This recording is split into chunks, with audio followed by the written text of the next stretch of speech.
کیا آپ جانتے ہیں کہ مارکیٹنگ کا جادو کیسے چلتا ہے؟ اور کیا آپ یہ بھی جانتے ہیں کہ مارکیٹنگ کا شعبہ صرف کاروبار سے ہی ریلیٹ نہیں کرتا، بلکہ کسی اور معنی میں بھی مارکیٹنگ کا استعمال کیا جا سکتا ہے؟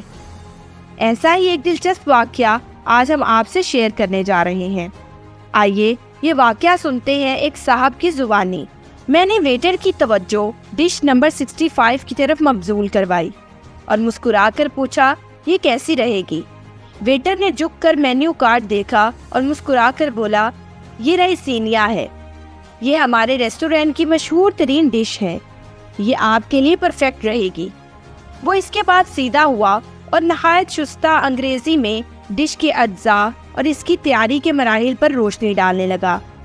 اس نے بتایا، ڈش کے چاول برازیل کے قدرتی کھیتوں میں قدرتی کھاد میں پروان چڑھتے ہیں، زیرہ چین کے دور دراز علاقوں سے منگوایا جاتا ہے، دھنیا، دالیں اور نمک انڈیا سے لایا جاتا ہے۔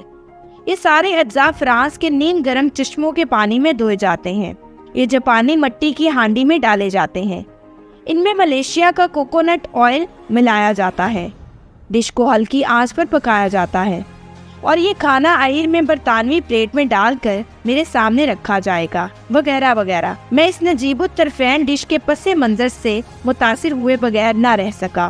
مجھے محسوس ہوا میں نے ڈش نمبر 65 پر انگلی رکھ کر اپنی زندگی کا بہترین فیصلہ کر لیا ہے۔ میں نے مینیو کارڈ فولڈ کر کے ویٹر کے حوالے کیا، لمبی سانس لی اور کرسی کے ساتھ ٹیک لگا کر بیٹھ گیا۔ ریستوران گاہکوں سے بھرا ہوا تھا۔ میں لوگوں کو کھانا کھاتے، گپ شپ کرتے اور کہکے لگاتے دیکھ کر خوش ہو رہا تھا۔ میرا آرڈر 20 منٹ میں تیار ہونا تھا۔ میں یہ وقت دائیں بائیں دیکھ کر گزارتا رہا۔ میں نے بڑی مشکل سے وقت پورا کیا۔ مجھے آخر میں 2 ویٹر اپنی طرف آتے دکھائی دیے۔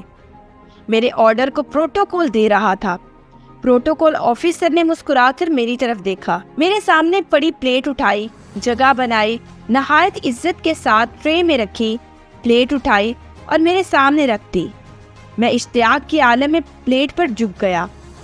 دونوں ویٹر سے مسکرا کر میری طرف دیکھا، انجوائے یور میل سر کہا اور لیفٹ رائٹ کرتے ہوئے واپس چلے گئے۔ میری پلیٹ کے کونے میں کھیرے کی 2 کاشیں پڑی تھیں، اس سے 1 انچ کے فاصلے پر سبز دھنیے کی چٹنی تھی اور اس چٹنی سے 2 انچ کے فاصلے پر 4 چمچ کے برابر چاولوں کی ڈیری تھی۔ میں نے چھری کے ساتھ وہ ڈیری کھولی، چاولوں سے کانٹا بھرا، وہ کانٹا منہ میں ڈالا اور ساتھ ہی میری ہنسی نکل گئی۔ اللہ جھوٹ نہ بلوائے، وہ رائسینیا پھیکی کھچڑی تھی اور میں کھچڑی کی ان 4 چمچوں کے لیے 20 منٹ تک انتظار کرتا رہا۔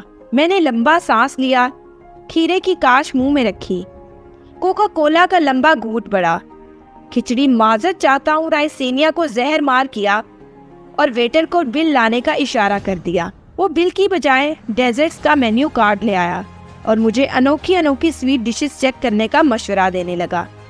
میں نے نہایت شائستگی کے ساتھ معذرت کر لی۔ وہ مایوس ہو کر واپس چلا گیا اور بل لے آیا۔ میں نے بل کو غور سے دیکھا۔ مجھے کوکا کولا کا 1 گلاس 200 روپے میں پڑا اور 4 چمچ پھیکی کھچڑی 1800 روپے میں۔ بل میں سروس چارجز اور GST بھی شامل تھا۔ یہ سب ملا کر 2500 روپے بن گئے۔ میں نے پیمنٹ کی اور اپنی سیٹ سے اٹھ گیا۔ ریستوران کے آدھے عملے نے مجھے جھک کر رخصت کیا۔ باوردی دربان نے دروازہ کھولا۔ میری گاڑی پورچ میں آ گئی۔ میں گاڑی میں بیٹھ گیا۔ ریستوران کا بیرونی عملہ بھی میرے سامنے جھک گیا۔ مجھے بڑی عزت کے ساتھ روانہ کیا گیا۔ میں راستے میں سوچنے لگا، 2500 روپے میں 4 چمچ کھچڑی، کیا یہ ظلم نہیں؟ ہاں، یہ ظلم تھا، لیکن میں اپنی فطرت کے برعکس اس ظلم پر خاموش رہا۔ کیوں؟ یہ میرا دوسرا سوال تھا۔ میں منہ پٹ آدمی ہوں، میں کسی بھی فارم پر کوئی بھی بات کہہ سکتا ہوں، لیکن میں اس ریستوران میں یہ ظلم چپ چاپ کیوں سہ گیا؟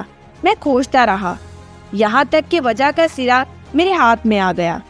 یہ سب ریستوران کی مارکیٹنگ کا کمال تھا۔